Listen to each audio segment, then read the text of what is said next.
untuk saya share ni lah.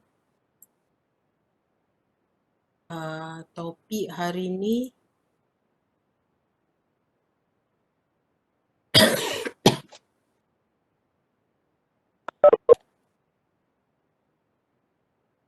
okay, housekeeping sikit. Untuk topik hari ni saya plan nak cover risk and return. Actually saya sebab 2-3 hari ni saya demam, memang tak boleh bangun. Jadi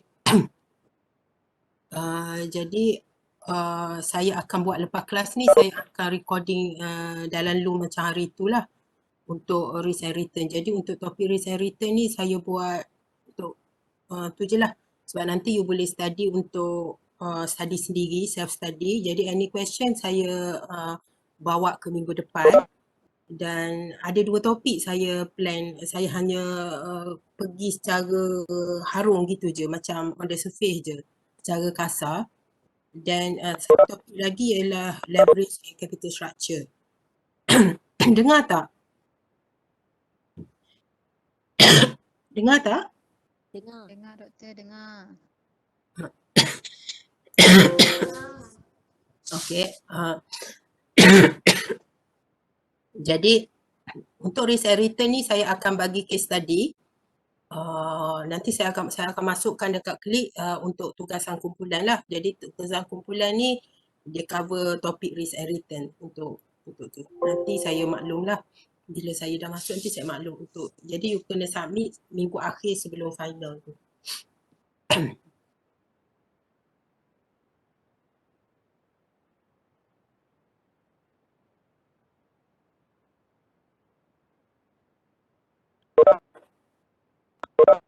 Okay.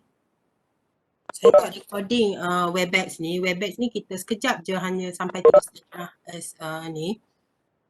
Cuma saya nak maklumkan yang coverage risk and return je, macam sekali harum. Tak ada apa sebenarnya, tapi saya akan record untuk 2 ni. Maknanya untuk kalau you nak tanya, you boleh tanya secara kasar pun. Sebab saya pun sakit, kepala saya pun tutup. Kepala saya sangat sakit, macam ngak gitu kan. Jadi macam tak boleh fikir dengan baik lah. Saya pun dah 2 hari tak hadap komputer.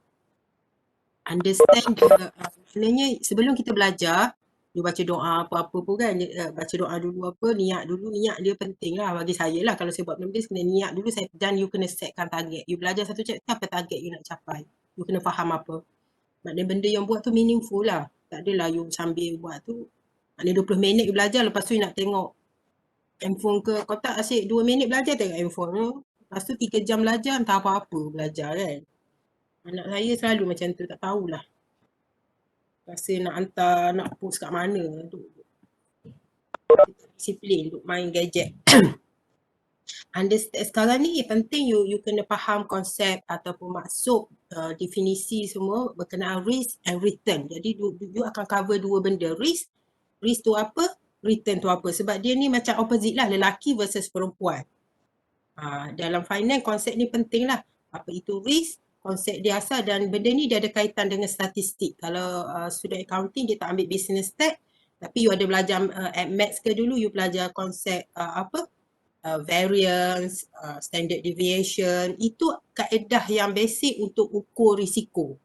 Sekarang you faham risiko ialah banjir. Itu yang tak tahu nak. Jadi sekarang you nak measure dalam finance, because this is quantitative finance, bukan behavioral. Kalau behavioral ni benda yang kita measure, tapi ada kaedah lain dia. So you nak quantify, nanti you faham konsep, apa itu risk, apa itu return, apa sebagai investor dalam stock market, apa preference dia. Behavior dia of the investor towards risk lah maksudnya. Risk preferences. Saya ni lidah saya keras sikit. Lidah Terengganu makan budu. Jadi maknanya risk preferences ni maksudnya attitude ataupun behavior, kelakuan ataupun gelagak investors dalam ni kita main risiko ni berkaitan dengan pelaburan lah terhadap risiko. Ada berapa kategori? You ni masuk kategori mana as a investors? Sebab kita belajar mengenai kewangan company kan. Okay. Apa? Kalau tu dia punya pelaburan risiko dia ni seorang yang berhati-hati ke void ke, so yang ni dia simple je yang ni kan. Lepas tu yang objektif nombor 2, you akan access atau measure untuk single asset. Maknanya sekarang ni you ada single, maknanya one asset lah, stand alone. Dia ada asset ni, kita refer pada financial asset. Contohnya saham lah kan, financial asset. Kalau asset you belajar account fixed asset tu dia key asset juga tu, fixed asset ni financial asset, tapi satu je. Lepas tu macam mana kaedah dia, measurement dia, how to measure dia. Kalau satu. Lepas tu yang objektif yang ketiga ni, pen saya kat mana, entah dalam beg tu. Saya tak ada pen, tak apalah. Tuk kepala aku. Rasa darah tinggi kot. Duduk tak sihat. Lepas tu duduk kat rumah, budak dia macam-macam. Jadi macam naik darah tinggi. Lepas tu makan budu pula. Hujan-hujan kan. Tak lalu makan budu. Tu kepala dah tertua ni mana. Rasa macam ngak-ngak. Bukan sakit kepala, bukan pening. Dia macam sakit. Okey, yang keduanya, you nak tadi single asset ataupun kita panggil stand alone. Kalau orang yang tu low ranger, loan lah maknanya satu asset. You nak measure macam mana. Dan keduanya yang objektif nombor 3 untuk portfolio. Maknanya portfolionya more than one lah, lebih daripada satu. Maknanya you ada duit RM1,000, you tak letak selepuk duit you tu dalam satu pelaburan. Maknanya kalau ada pepatah, don't put all your eggs into one basket. Kalau basket tu terjatuh, habis pecah telur you 10 biji tu. So you buat konsep diversification, kepelbagaian. Dan apa kaitan konsep ni dengan korelasi? Dalam statistik lah, correlation kalau you belajar. So dia banyak relate, sebab tu kalau orang pure finance, kadang dia macam kawan saya ada a few, dia first degree, master, dia engineering. Lepas tu PhD dia buat finance sebab dia are strong in quantitative finance. Normally dia very good sebab dia belajar calculus, dia bagus yang ni lah kalau pure finance punya yang macam saya.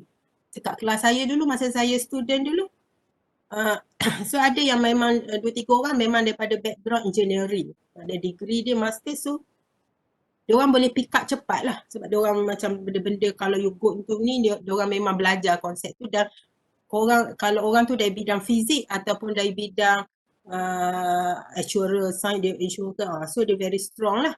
Tapi tak apa, you bidang lain pun boleh je nak buat ni accounting, ramai first degree accounting, master buat finance, lepas tu PhD dia blend finance and accounting. Okey. Yang ni dia nak measure return dan juga standard deviation ni untuk risiko lah, untuk portfolio, dan membincangkan konsep korelasi ni portfolio. Jadi you faham you akan belajar apa.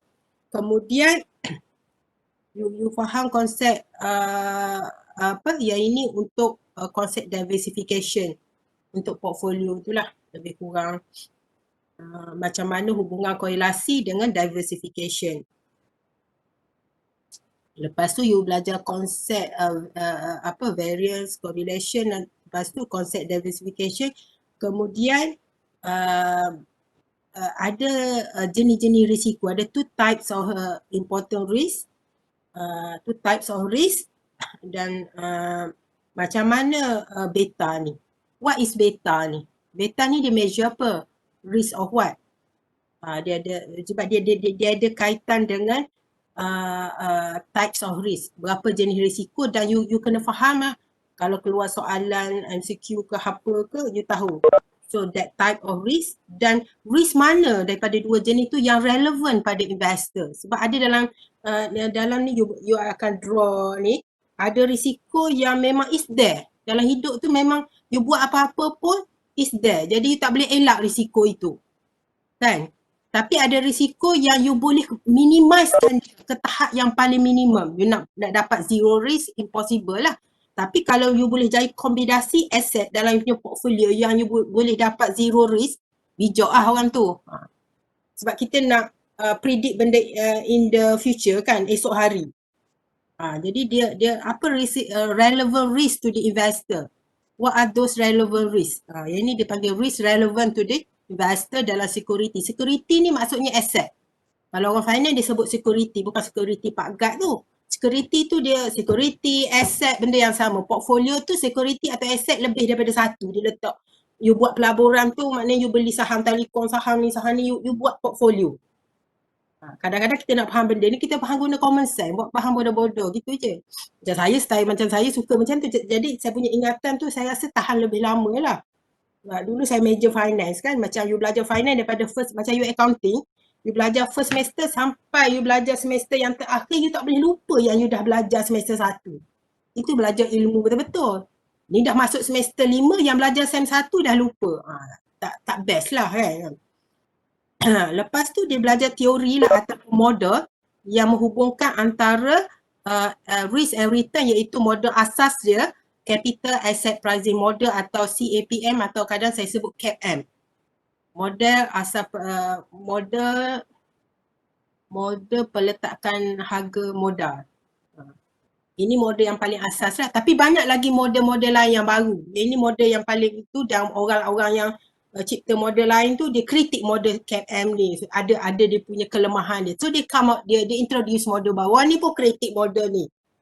Adalah kalau you belajar asset pricing theories. Dia ada satu, macam saya dulu saya belajar lah asset pricing ni satu subjek, macam satu modul you akan belajar banyak teori peletakan harga, macam dia nak letak harga tu.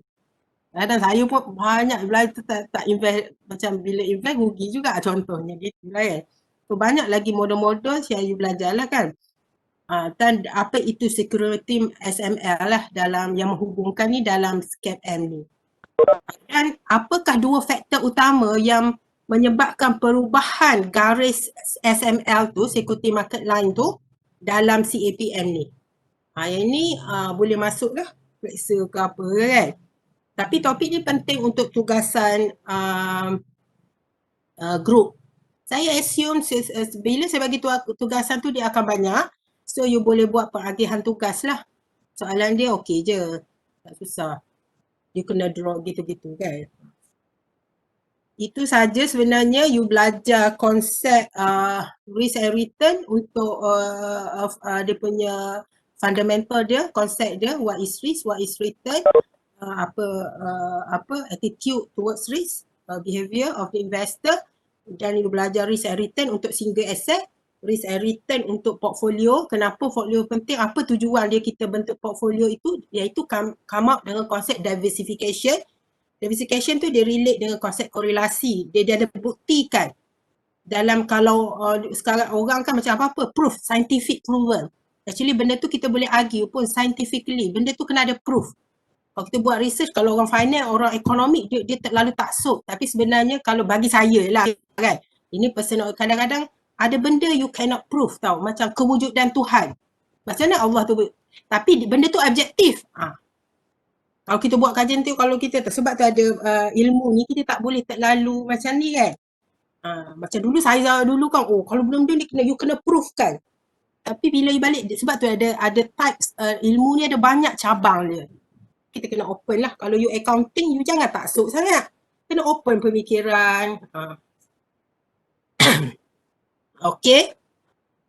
Untuk portfolio, batu konsep korelasi, lepas tu diversification, yang ni pergi pada international, tak ada apalah. Ini dia nak jelaskan lagi pengukuhan untuk korelasi, diversification dalam portfolio tu. Apa risiko yang relevan pada investors daripada dua jenis risiko, what are those two types of risk, systematic versus unsystematic atau nama lain, market risk adalah nama dia. Kemudian apa itu beta, why, kenapa beta, macam mana nak cari beta, untuk maknanya ni konsep beta dan risiko ni untuk a security, maknanya single asset, dan juga untuk portfolio.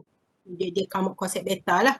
Dan lepas tu kita belajar mengenai CAPM, iaitu model yang menghubungkan antara konsep risk and return dalam satu ni, dia tunjukkan dalam satu diagram, dan ada SML, garis security market line. Market line tu garis lah. Garis security pasaran, atau Melayu SML tu. Lepas tu apa yang menyebabkan dua faktor yang shift kan, yang menggerakkan garis tu, dia menggerakkan disebabkan apa? Yang ini you kena be able to draw dan boleh tunjukkan bila kita letakkan nilai, dia terbuktilah. Sebab because this is quantitative. You kena buktikan. You kata dia menaik, so tunjukkan. That's it lah. Kan? Finance, sebab saya bidang saya, sebab saya punya PhD, saya lebih pada, sebab saya dulu first, saya memang suka accounting, tapi saya lepas tu saya rasa macam sayang nak tinggal. So, saya punya PhD, saya blend finance and accounting lah. Ada elemen accounting versus finance. And then lepas tu minat saya pun ada finance, tapi dia ada elemen economic sikit, dia panggil financial economic lah, ekonomi kewangan. Sebab dia banyak cabang kan, so masih finance tapi saya tapi saya kadang pergi yang berkaitan dengan ni, ekonomi pun banyak bidang kan, ekonomi sumber, ekonomi finance, orang accounting banyak, ada audit, ada cukai, ada orang reporting, dia punya memang accounting dia semua, tapi dia ada bidang yang dia lebih fokus lah. Alright, yang ini kita akan cover, so you nampak overview lah secara kasar, dan saya akan rakamkan dan saya akan maklum lah, nanti saya akan rakamkan dalam Zoom. Okey kan? Okey. Betul. Lepas tu satu lagi topik. Lepas tu topik ni.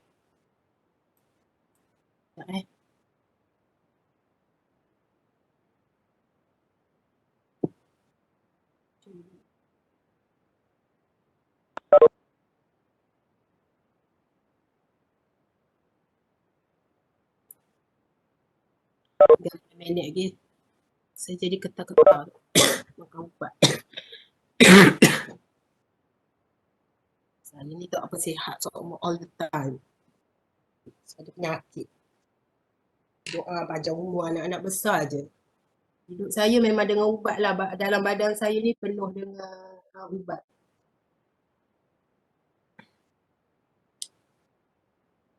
Tak makan ubat nanti tu kadang-kadang malas dah nak tengok muka doktor tu. Muka doktor pun kadang kawan-kawan, bosan je. Okey, yang keduanya saya akan minggu depan kita akan cover juga. Tapi saya akan record juga yang inilah, leverage and capital structure. So leverage ni dia ada kaitan juga dengan accounting and capital structure. Sebab tu finance and accounting, kalau you pergi pada finance yang bab-bab reporting, dia ada relate juga dengan finance. Dia tak, jadi you untuk survival you tak boleh, maknanya graduate accounting you boleh kerja pun dalam finance department. In fact you boleh lebih bagus daripada orang yang pure finance. Sebab ada setengah macam bank, dulu saya kerja kat bank, dia memang ada satu department tu dia memang nak ambil finance, accounting walaupun kerja di finance, dia nak orang yang accounting. So you kena, apa-apa pun konsep dia you kena bagus benda yang you buat. Okay, leverage dan capital structure, struktur modal. So you kena faham dulu, sebelum you buat kira apa-apa, you kena faham basic dulu. Konsep asas dia tu, maksudnya aku belajar ni benda maksudnya. Ni duk kira-kira, tapi tak faham apa benda yang kira. So you kena faham dulu. Baru you ada feel kan. So you kena faham konsep leverage, capital structure, break even. You tahu dah pulang modal, operating break even. Lepas tu efek perubahan kos ke atas break even. Yang ini dia lebih kaitan dengan management accounting lah. Ada sikit-sikit relate kalau break even you belajar management accounting tu kan. Lepas tu you akan kira pula operating leverage, OL, lepas tu FL, financial leverage and total leverage. Dah hubungan antara ketiga-tiga ni. Dia ada OL, FL and total. Yang ini dia masuk final lah saya rasa. Dia topik ni final lah, leverage and capital structure. Yang ini ini lebih pada capital structure teori lah, yang objektif nombor 3 ni. Jenis-jenis modal, jadi dan juga teori dalam struktur modal tu. Modal yang belajar ialah you punya capital coming from debt and equity. Jadi macam mana firma nak determine dia optimal capital structure, struktur modal yang paling optimal dalam firma dia. Yang optimal untuk individu A tidak semestinya optimal untuk individu B. Sebab tu you dapati you tak boleh banding you dengan orang. Ada orang dia study 2 jam memang bateri dia tahan lama. Macam saya jenis bateri Maiden. Memang cepat penat daripada kecil kan. Jadi you tak boleh compare. Tapi you usaha apa yang you, kalau you compare you akan stres. Ada orang makan sepinggan memang kenyang. Ada orang 3 pinggan baru kenyang. Gitulah contohnya. Selain dia tak baca bismillah ke dia apa jenis ada benda saka ke tak tahulah kan. Macam tu lah maknanya optimal bagi you mungkin tak optimal bagi orang lain. So bersyukurlah. Okay, yang keduanya you nak explain, yang ini you nak tunjukkan dia punya tu keyword dia, key term dia ialah optimal capital structure guna grafik, graphical or diagram you draw. Sebab dia punya tagline dia maximize the value, minimize the cost. Tujuan dia nak capai target dia nak maximize nilai firma tu. So tu modal tu mesti maximize the value and minimize the cost. Dia punya, maknanya bila kita buat sesuatu apa target dia. You habiskan semester ni mesti ada target dapat CGPA tinggi. So you boleh make your parents proud kerana rumah ke tu lebih besar lah. So kita mesti ada target lah. Baru macam seronok lah nak buat kan, nak dapat 4 flat ke, itu short term, lepas tu nak jadi seseorang yang bermanfaat ke, dapat result nak jadi. Itu yang long term lah. Lepas tu yang ini banyak kaitan dengan accounting lah. Untuk EBIT, EPS dia banyak kaitan dengan financial, you punya income statement tu, dekat financial statement tu. Ini lebih dari yang last kali ni, kita review, kita tengok balik return, macam mana dia relate dengan struktur modal, dengan value, market value dan ada maknanya bila you nak determinekan struktur modal tu, dia ada selain daripada risk and return yang you ambil kira, maximize value, minimize the cost, itu ada relate dengan risk and return, tapi ada juga faktor-faktor lain yang you ambil kira untuk menentukan struktur modal company kan. Ini untuk polisi yang if you jadi manager, you boleh bagi cadangan. Ini belajar teori lah. Kadang-kadang teori bila praktikal nanti you macam bila you kerja mula, macam saya dulu, pengalaman saya kerja dulu terlalu terikat dengan buku sampai bos cakap you ni memang okey tapi terlalu buku oriented, bos katalah dulu masa saya jadi kuli-kuli dulu kan, executive senior dia kan, manager tu kan, tapi dia kata cuma you rajin lah. Masa dulu kan takut jadi rajin, kita orang kerja dalam team tapi sebab mula-mula kerja kan, jadi macam rajin balik malam, orang suruh buat apa pun buat kan, kena bully kan, 2-3 orang yang muda-muda ni yang bujang. So memang kadang rasa memang kena bully lah.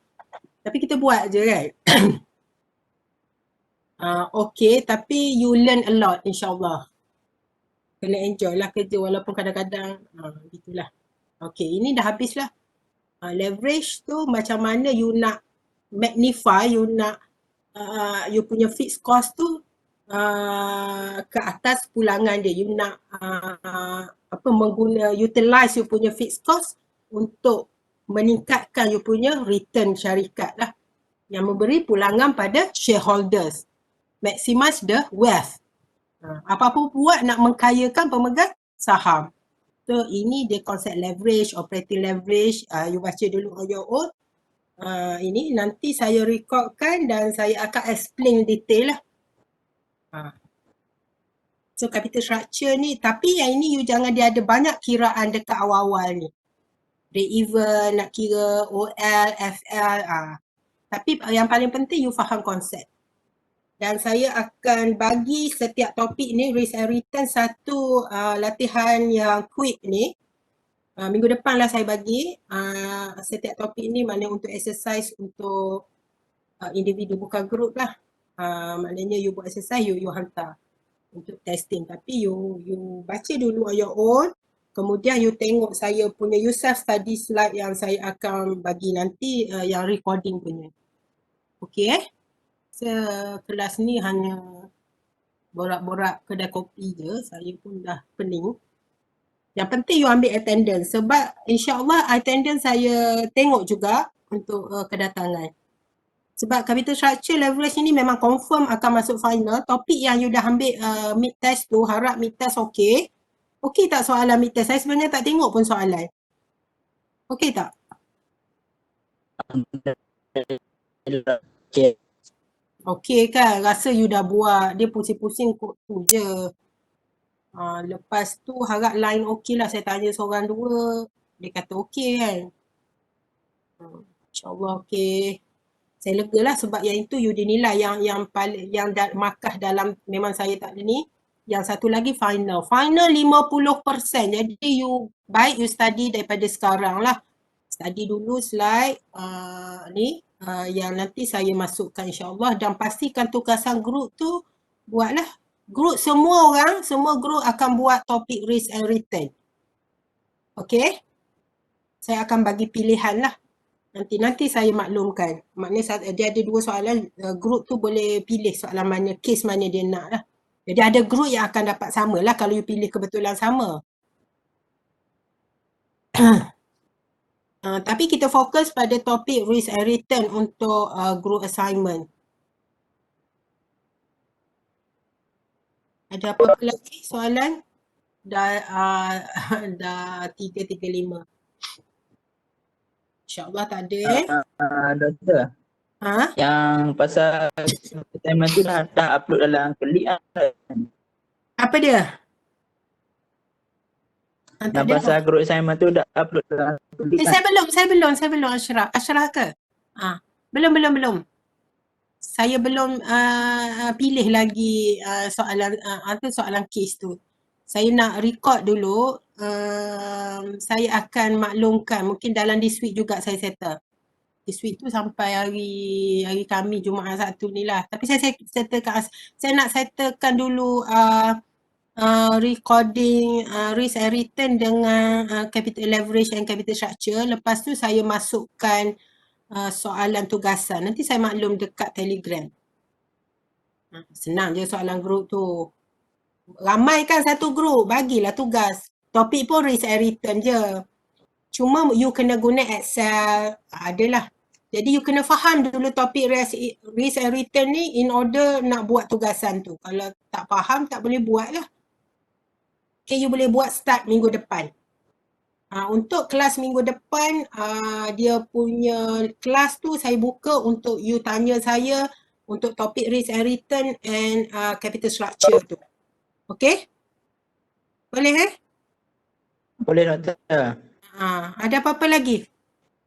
Group semua dah settle. Attendance penting juga untuk saya tengok. Student. Lepas tu saya bagi tugasan tu pastikan group buat lah. Ada tugasan saya kata hantar in group. Saya tak banyak sangat tugasan saya rasa.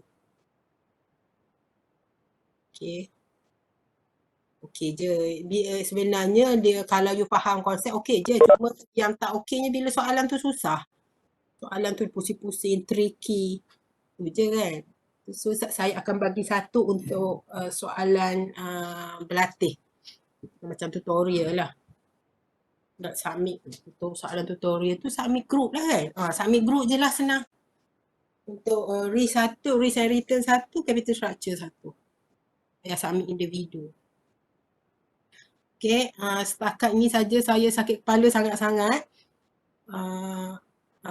Boleh itulah. Okay, minta maaf banyak-banyak. InsyaAllah harap semua okey lah. Semua perform lah kelas ni. InsyaAllah.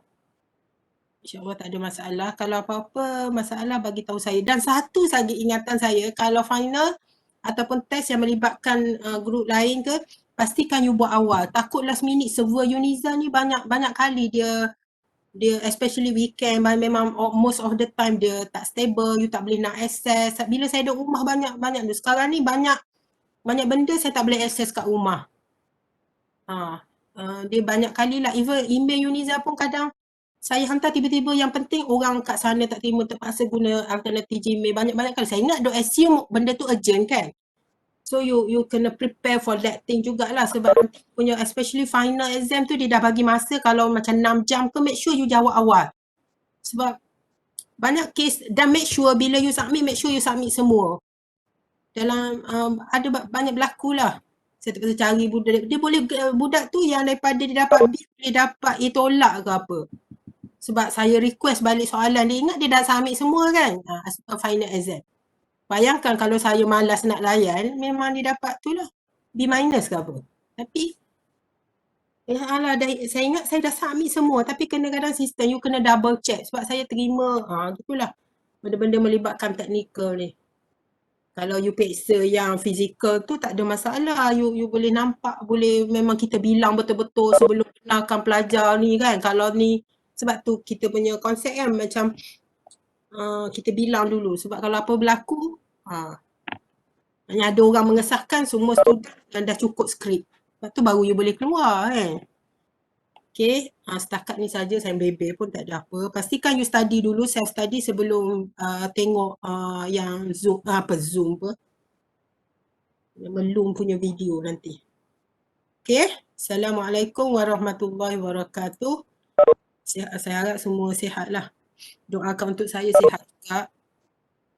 Okay, Assalamualaikum warahmatullahi wabarakatuh.